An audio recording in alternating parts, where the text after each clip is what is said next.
L'atelier de l'Esperlutin à Clisson nous présente une exposition très intéressante de tableaux très colorés, mais aussi en noir et blanc. Chantal G est une artiste qui a fait le tour du monde.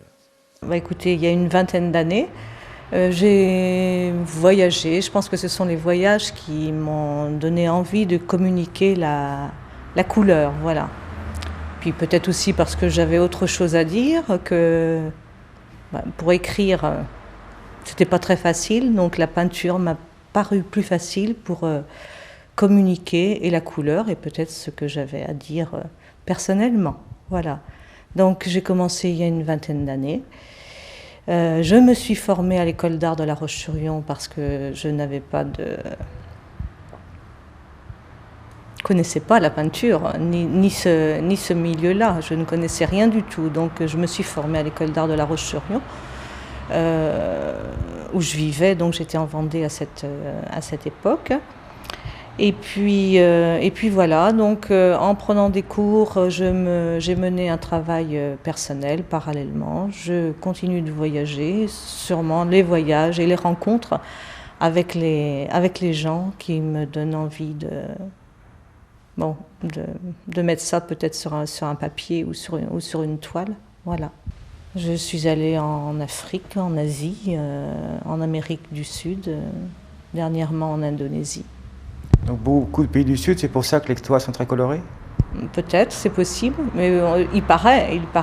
J'ai aussi un petit peu voyagé dans le Nord.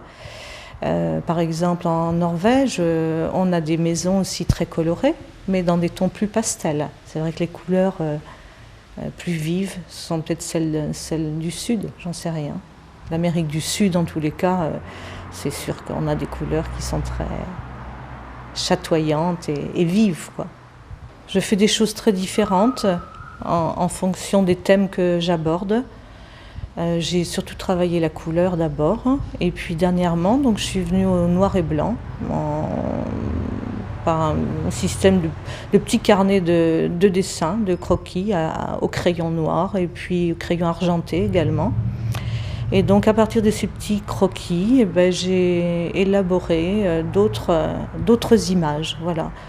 Et maintenant, donc, je suis en train d'associer ces dessins en noir et blanc avec la couleur, donc, qui était mon premier, qui est mon moteur quand même, en quelque sorte. Voilà. Alors est-ce que vous visualisez un tableau avant de le faire? Non, non.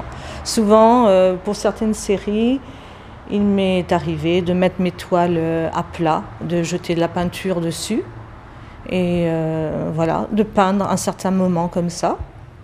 Et après de remettre ces toiles à l'endroit, dans le bon sens, et de voir ce qui s'en échappait, voilà, et de travailler à partir de ça.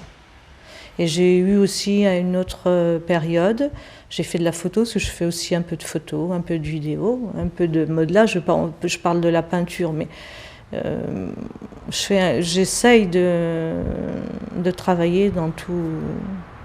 Beaucoup de domaines m'intéressent.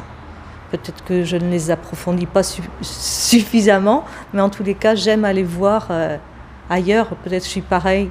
Dans mes voyages, c'est la même chose. J'aime bien aller voir ailleurs et dans mon travail aussi. J'aime bien voir les différentes techniques qui me sont offertes. Et puis aujourd'hui, on a un outil, l'ordinateur, ça fait partie. Et moi, c'est un outil que j'utilise dans mon travail. N'hésitez pas à franchir la porte de l'atelier de l'Esperlutin. Vous serez très bien accueillis. Vous pouvez bien entendu acquérir les tableaux de Chantal G, mais vous pouvez aussi les louer pour 3 mois, 6 mois ou 1 an. Et ce, à partir de 30 € le tableau. L'argent de la location est destiné à financer des actions en faveur des personnes ou d'enfants dans le besoin, comme le parrainage pour la scolarité ou l'aide aux soins.